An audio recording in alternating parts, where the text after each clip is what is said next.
Hello everyone, আসসালামু আলাইকুম। কেমন আছেন সবাই? আশা করছি সবাই ভালো আছেন। আজকে গরুর মাংস রান্না করব, সেই রেসিপি থাকছে আজকে। এই তো গরুর মাংসতে আমি মশলা মাখিয়ে ম্যারিনেশন করে রাখবো।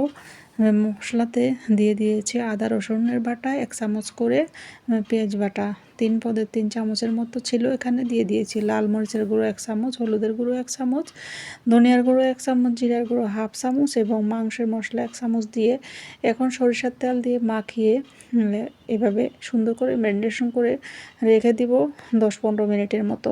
ডেকে রেখে দিয়েছি। এদিকে অন্য দিকে চুলায় কড়াই বসিয়ে আমি এখানে সরিষার তেল দিয়ে, হাফ সরিষার তেল দিয়ে আমি কিন্তু মাংস মাখিয়ে রেখেছি, আর হাফ দিয়ে এখন পেঁয়াজটা ভেজে নিচ্ছি। আস্ত গরম মশলা দিয়ে তেজপাতা দুটো দিয়ে নেড়ে চেড়ে ভেজে নিচ্ছি। পেঁয়াজগুলো ভাজা হয়ে গেলে এই যে মাংসগুলো দিয়ে উল্টে পাল্টে নেড়ে চেড়ে দিব। স্বাদ মতো লবণ দিয়ে এখন এই যে মাংসগুলো ভালোভাবে নেড়ে ঢাকনা দিয়ে ঢেকে রাখছি মিডিয়াম আছে। কিছুক্ষণ পরপর নেড়ে চেড়ে দিব। দেখেন কত সুন্দর করে কালার এসে গিয়েছে। মাংসটা আমার কষানোতেই 80% মতো রান্না প্রায় হয়ে যাবে। যে যেখান থেকে আমার এই ভিডিওটা দেখছেন, আশা করছি সম্পূর্ণ ভিডিও দেখে লাইক কমেন্ট শেয়ার করে পাশে থাকবেন। যাই হোক, এই মাংসগুলো কিন্তু দারুণ মজা হবে আজকে। আমি নতুন আলু দিয়ে মাংসগুলো একটু ঝোল ঝোল করেই রান্না করব। এই তো মাংসগুলোকে কিছুক্ষণ পর পর উল্টে পাল্টে দিব, না হয় পাতিলের নিচে মশলা লেগে যাবে। মশলা কিন্তু পাতিলের তলায় যখন লেগে টেগে যায় বা পোড়া যায়, তখন কিন্তু তরকারির স্বাদটা অনেকখানি নষ্ট হয়ে যায়।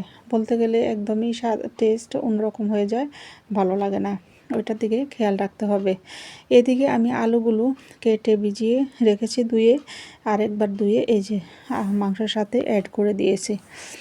মাংসের সাথে অ্যাড করে দিয়ে আবারও এভাবে উল্টে পাল্টে নেড়ে চেড়ে আলুগুলোকে ঢাকনা দিয়ে ডেকে আরও কিছুক্ষণ কষিয়ে নেব।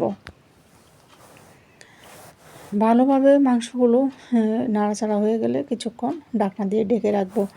এই তো আবারও নেড়ে চেড়ে এখন আমি ঝোলের জন্য পানি অ্যাড করে দিব, যাতে করে মাংস বা আলু সবগুলো সিদ্ধ হয়ে আর একটু মাখা মাখা ঝোল থাকে। এটা বুঝে আমি পানিটা অ্যাড করে দিব।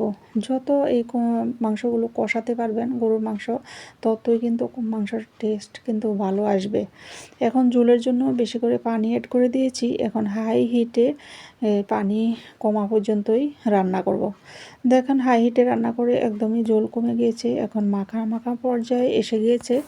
এখন আমি চুলার আঁচ কমিয়ে জিরা গুঁড়া দিয়ে তরকারিটা নামিয়ে ফেলবো।